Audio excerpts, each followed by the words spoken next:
사실 우리가 살아가는 과정 속에 틈새가 있고 없고 차이가 많이 있습니다. 틈새가 없으면 공기가 순환하지 않습니다. 밀폐된 공간에서는 우리가 살아남을 수가 없습니다. 때로는 틈이 있으면 삶의 위기가 옵니다. 바늘구멍에 황소바람이 들어온다 했습니다. 그 틈새가 유익하기도 하고 유익하지 않기도 합니다. 그래서 우리는 이 틈새를 어떻게 처리할 것인가 참 중요하죠. 저는 소시적 구들장이 있는 방에서 성장하고 잠을 잤습니다. 초기에는 데워진 구들장에서 얼마나 따뜻한지, 그러나 구들장이 식어갈 즈음 새벽이 되면은 어디선가 모르게 바람이 들어오는 소리가 귓전에 들렸습니다. 그래서 아침에 일어나 보면은 문풍지에 바늘만한 구멍이 나 있는데 그 구멍을 통해서 유입된 바람이, 냉기가 데워진 방 안을 서늘하게 만들었습니다. 그래서 그 문풍지에 드러난 바늘 구멍을 메꾸고 나니까 아침까지 온기 가득한 방 안에 수면을 취할 수가 있었습니다. 우리가 살아가는 과정 속에 신앙생에도 틈이 있으면 위험에 처해진다는 것입니다. 이 틈을 우리는 봉쇄해야 합니다. 우량아로 태어났다 할지라도 그 자체만으로 일생을 건강하게 살아갈 수 있는 것 아닙니다. 성장에 필요한 자양성분과 음식을 취해야 합니다. 그렇지 아니하면 우량아로 태어났다 할지라도 정상적 삶을 살 수 없고 아싸 굶어서 죽는 그런 불상사를 초래하게 되는 것입니다. 누구든지 우량하든 비우량하든 남은 인생을 살려면 틈을 없애야 하는데 그 틈 없애는 방법이 음식물을 섭취하는 것입니다. 그래야 건강한 것입니다. 세계적 명차가 아무리 우리에게 주어진다 할지라도 거기다 오일, 기름을 넣지 아니하면 주행할 수가 없어요. 그래서 자동차의 자양성분은 무엇입니까? 오일이죠. 우리 역시 살아가면서 생리적으로는 자양성분 음식을 먹어야 하지만 영적으로는 영의 음식, 하나님의 말씀을 먹어야 건강한 것입니다. 시편 1편에 보면은 복 있는 사람은 악인의 길을 따르지 아니하고 죄인의 길을 서지 아니하고 오만한 자의 자리에 앉지 아니하고 오직 여호와의 율법을 즐거워하여 그 율법을 주야로 묵상하는 자로다. 이는 시냇가에 심은 나무가 시절을 쫓아 과실을 맺는 같이 그 모든 행사가 형통하다 했습니다. 세상에는 홀로 서기가 쉽지 않습니다. 자양성분이 있어야 합니다. 우리 신앙생활 역시 마찬가지라고 말씀드렸습니다. 이 자양성분 하나님의 말씀이 없는 틈을 통해서 도둑이 오는 것입니다. 예수님은 도둑이 오는 것은 도둑질하고 죽이고 멸망시킨다 했죠. 그 도둑은 첫째 거짓 교사입니다. 이다 나가서 막입니다. 오늘 이 한국 땅에 왜 이 많은 이단이 성행하고 있는가? 교회가 기능을 다하지 못하고 성도가 자신의 영혼을 지키지 못하기 때문에 그렇습니다. 하나님의 말씀이라는 이 영적 자양성분을 충분히 공급한다면 이단이 찔러도 구멍나지 않습니다. 오늘 우리는 세 가지 양식이 필요해요. 성장 과정 속에. 생리적 양식인 음식, 그리고 마음의 양식이 필요합니다. 칭찬과 격려와 인정해주는 이 마음의 양식이 필요합니다. 세 번째는 영혼의 양식, 하나님의 말씀이 필요합니다. 우리나라에는 간담을 서늘하게 만드는 공공의 적 해당되는 사람들이 범죄를 많이 유발합니다. 그 범죄의 원인이 무엇일까요? 수사관들의 말에 의하면은 범죄를 유발한 모든 사람들의 마음이 허해져 있다는 것입니다. 성장 과정 속에 인정받지 못하고 칭찬받지 못하고 위로받지 못하고 구박받고 학대받고, 특히 프로파일러 범죄 수사군들은 범죄자들이 범하는 모든 범죄가 성장 과정 속에 충족되지 못한 마음의 상처 때문에 그렇다는 것입니다. 위로하고 칭찬하고 인정하고 격려한다면 어긋나지 않는다는 거예요. 그래서 우리는 마음의 양심 참 필요합니다. 사람이 분노하고 슬퍼하고 절망하고 이 모든 배후에도 마음이 허해서 그래요. 마음의 양식이 있어야 합니다. 더 나아가서 영혼의 양식이 필요합니다. 영혼의 양식. 하나님의 말씀을 주야로 묵상해야 영혼이 잘 되고 범사가 잘 되고 건강한 인생을 살아갈 수가 있는 것입니다. 오늘 한국 교회는 성도들에게 영혼의 양식을 충분히 먹이지 못하고 있어요. 성도 개인도 마찬가지입니다. 자기의 영혼을 자기가 지키기 위해서 하나님의 말씀을 주야로 묵상해야 하는데 바빠서 그렇지 못하고 있습니다. 정상적이고 건강한 교회가 되려면, 정상적이고 건강한 성도가 되려면 마음의 양식, 칭찬과 격려와 위로와 인정을 받아야 하고, 하나님의 말씀을 많이 묵상해서 영혼을 건강하게 해야 된다는 것입니다. 저는 성장 때 단백질 보충을 위해서 야산에 다니면서 덫을 놓고 올무를 놓아서 짐승을 잡았습니다. 그 포획한 산 짐승으로 부족한 단백질을 채웠죠. 그런데 그 덫과 올무를 마구잡이로 설치하지 않습니다. 짐승들이 다니는 길이 있어요. 통행로. 거기다 덫과 올무를 매설 합니다. 그러면 약삭 빠른 짐승들은 그 피해가요. 그러면은 짐승을 포획하지 못합니다. 그 짐승을 포획하기 위해서 짐승들이 좋아하는 미끼, 음식이죠. 미끼를 덫의 힘이 작용하는 건빵에다 놓아둡니다. 동절기가 되면은 짐승들은 공복에 지쳐 있어요. 그래서 민가로 내려오기도 합니다. 음식 때문에. 그런데 자신들이 생활 무대인 산에서 그 미끼지만 음식을 발견하면 이게 웬 떡이냐고 덥석 물다가 덫과 올무에 의해서 포획되죠. 그래서 살아남으려고 몸부림치면 칠수록 덫과 올무가 더 옥조해서 결국 죽음에 이릅니다. 산 짐승들이 덫과 올무에 의해서 죽는 것은 바로 공복을 해결하지 못하기 때문에 그래요. 미끼라도 먹고 공복을 해결하고자 그 미끼를 덥석 입에 넣는 순간 덫과 올무에 의해서 포획되는 것입니다.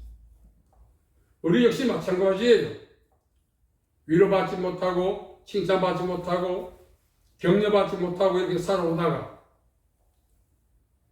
누가 한번 칭찬해주고 위로해주면 난생 처음 보는 사람을 위해서도 목숨을 던져요. 그만큼 칭찬과 위로와 격려와 인정에 목말라 있었기 때문에 그렇습니다. 또 그 목마름이 지나치다 보면은 폭력을 행하기도 하고 범죄를 유발하기도 해요. 그래서 우리는 서로 칭찬하고 위로하고 격려하고 인정해 줘야 돼요. 그래서 마음이 풍요로워야 돼요. 그걸 범죄하지 않습니다.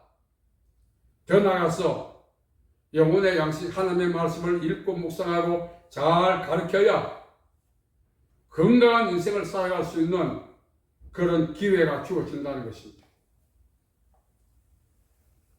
우량아로 태어나도 말씀드렸잖아요. 음식을 먹지 않으면 며칠 만에 죽어요. 비록 피골이 상접한 상태로 태어났다 할지라도 젖을 먹이고 음식을 잘 먹이면 점점 건강한 몸으로 만들어질 수가 있다는 거예요. 그래서 우리는 자양성분, 양식을 먹어야 돼요. 가장 중요한 것은 하나님의 말씀인 것입니다. 예수님께서 말씀하셨죠. 마귀 시험을 받을 때 사람이 떡으로만 살 것이 아니라 하나님의 입에서 나오는 모든 말씀으로 산다고. 하나님의 말씀을 읽고 묵상할 때 영혼이 건강해집니다. 그리고 어떤 덫이나 유혹에도 넘어가지 않습니다. 제가 아는 분들 중에 이단에 넘어간 분들이 많아요. 직분을 말씀드리기 뭐합니다만 목회자도 넘어갔어요. 목회자도 넘어가는데 성도야 뭐 대수냐 할지 모르겠지만 우리는 이 마지막에 자기 영혼은 자기가 파수해야 돼요. 남이 지켜주지 않습니다. 오늘까지 신앙생활 잘해왔다가 마지막 판에 이단에 넘어간다면 지금까지 그의 신앙생활은 무엇이겠습니까? 하나님의 말씀은 내 발의 등이요 내 길의 빛이라고 했습니다. 말씀을 잘 따라 산다면 그 말씀은 우리를 천국으로 넉넉하게 진입할 수 있도록 인도해 가는 것입니다. 그래서 우리 모두가 이 마지막 시대에 어디 가면 뭐 잘한다, 어디 가면 뭐 잘한다. 요즘 만난 사람들마다 음식 타령이에요. 너 그거 가봤어? 처음 듣는 상호, 처음 듣는 지역. 그 왜? 거기 가면 어떤 음식 잘해? 자기는 먹고 왔다는 거야. 비록 소문난 음식을 섭취하지 못했다 할지라도 그것을 먹는다고 영혼이 건강해집니까? 다 잠시의 생리적 허기는 해결할지 언정 영혼은 해결하지 못합니다. 영혼은 오직 하나님의 말씀을 먹어야 해결되는 것입니다. 예수님께서 말씀하셨죠. 내 말을 듣고 행하는 자는 그 주추를 반석에 지은 지혜로운 사람 같아서 비가 오고 바람이 불어 창수가 날지라도 무너지지 않는다. 비와 창수와 바람은 종말로 즉 하나님의 심판입니다. 반석은 예수님의 말씀이에요. 말씀 위에 세워진 인생은 하나님의 심판을 이기지만 그렇지 못한 사람 심판을 피할 수가 없습니다. 비와 창수와 바람은 개별적 힘으로도 얼마든지 우리를 무너뜨립니다. 그러나 그것이 합세했으니까 얼마나 가공할 만한 힘을 발하겠어요. 우리가 살아가면서 휘둘리고 하는 것은 하나님의 말씀으로 심지를 견고하게 하지 못했기 때문에 그렇습니다. 하나님의 말씀을 읽고 묵상하면은 악인의 길을 따르지 아니하고 죄인의 길에 서지 않고 오만한 자의 자리에 앉지도 않는다 말씀하고 있어요. 그래서 우리 성도의 역할이 무엇입니까? 충성하겠습니다. 선교하겠습니다. 이건 나중 문제예요. 하나님께서 만일 우리에게 네 소원이 무엇이냐 묻는다면 내 영혼을 내가 지키기 원합니다 해야 됩니다. 자기 영혼을 못 지키면 선교해서 뭐합니까? 자기 영혼을 잃어버리고 충성해서 뭐합니까? 자기의 영혼을 지킬 수 있는 우리가 되셔야 되는 것입니다. 그래서 기본이 뭡니까? 첫 단추를 잘못 끼우면 마지막 단추가 들어갈 구멍이 없다 했어요. 아무리 참 빼어난 모델이 좋은 옷을 입어도 단추를 잘못 끼우면 모델의 품위와 옷의 가치가 떨어져요. 비록 남루하지만 단추를 잘 끼워서 말끔히 입으면 그것이 가치가 있는 거예요. 신앙의 첫 단추가 무엇입니까? 하나님의 말씀으로 내 영혼을 무장시켜서 지키는 것입니다. 우리가 집회 가서 은혜 받고 주여 뭐 제가 흉내 내기 뭐 합니다만 마침하고 발광하듯이 이 집회는 나를 위한 집회야. 어떻게 자기만 위한 집회입니까? 전 성도를 위한 집회지. 교회를 위한 집회지. 그만큼 호들갑 떨면서 주여. 그러나 집회 끝나고 밖에 나가면 그때부터 근심과 걱정이 말로 다 할 수 없어. 왜 그래요? 영혼이 부실하게 돼. 속빈 강정이기 때문에 그렇습니다. 우리는 하나님의 말씀을 부지런히 읽어야 됩니다. 마지막 시대에 그 말씀이 나의 등의 길에 빛이 되는 것입니다. 균형이라고 하는 것이 있어요. 우리가 살아가면서 균형을 잘 잡아야 되는데 이 균형, 옛날에 말이죠. 제가 어릴 때 마을 공동 우물에 가서 두리박으로 물을 팍 퍼올랐어요. 요즘 수도 턱 나오지. 그걸 양동이에 가득 채워가 물지개를 쥐고 집에 갑니다. 가는데 힘이 부딪히고 균형을 못 잡으니까 비틀. 땀을 뻘뻘 흘리면서 두리박으로 물을 퍼올려서 양동이에 채웠는데 집에 가면 반 양동이도 안 남아있어요. 힘도 없지만 균형을 못 잡으니까 쉽게 말하면 요령이 있었으면 힘이 없어도 그걸 안 흘리지 않고 갔는데 길바닥에 다 흘려버려. 그래서 한 부분이면 집안에 양동이에 가득 채우는데 서너번 양동이로 물지기로 퍼날렸어. 성도가 균형을 잘 잡아야 합니다. 하나님의 말씀의 물지기를 잘 쥐고 균형을 잡아야만이 세상에 시달리지 않고 홍역을 치르지 않고 평안하게 살아갈 수가 있는 것입니다. 오늘 저와 여러분에게 하나님께서 틈을 주지 마라 말씀. 틈이 뭡니까? 나의 부실함이 틈이에요. 나의 상처가 틈이에요. 나의 연약함이 틈이에요. 그 틈을 통해서 마귀가 이단이 공격해 들어와요. 그러면 말 한마디에 막 확 녹아가지고 상대방이 간을 빼달라면 간도 빼죠. 오늘 우리는 그렇게 살면 안 되는 거예요. 나의 취약점, 나의 약점을 다 간파해서 그걸 보완해 나가는 생활이 필요하지. 그걸 방치하면은 마귀가 틈을 타서 들어와요. 평생 위로받지 못했던 사람에게 누가 와서 사탕 발리며 말을 하면 재산도 퍼줘, 간도 빼줘. 그 사람이 종이 되어버려 하루아침에. 그래서 우리는 망하는 것입니다. 내 영혼을 건강하게 하셔야 됩니다. 그래서 열심히 기도도 중요하지만 말씀도 읽고 때로는 위로받지 못하고 살아와서 마음에 한이 많다면은 하나님 내가 살아오면서 그동안 한이 많습니다. 위로받지 못하고 살았습니다. 이 시간 하나님 날 위로해 주십시오. 시편 62편 8절에 보면은 시시로 그 앞에 마음을 토하라 했어요. 사람을 통해서 위로받으라 하지 말고 하나님께 직접 위로를 받으셔야 되는 것입니다. 그렇지 않으면 마귀의 유혹에, 이단의 유혹에, 거짓 교사의 유혹에 넘어가서 내 영혼이 약탈당하는 것입니다.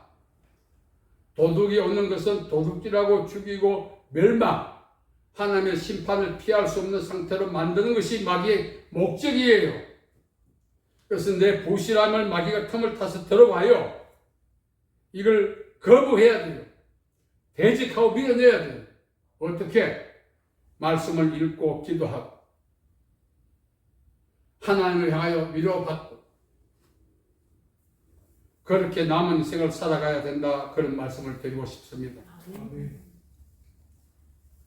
고린도후서 1장 3절에 하나님은 위로의 하나님이시다. 계시록 7장 17절에 하나님은 우리의 눈에 모든 눈물을 닦아주시는 분이시다. 주여 날 좀 위로해 주세요. 주여 날 좀 건강하게 해주세요. 그렇게 해야 틈이 없어요. 하나님을 상대할 때 틈이 없지만 사람을 상대할 때 틈이 어딥니까? 공격해 들어와요. 이용해 먹으려고. 종사하려고.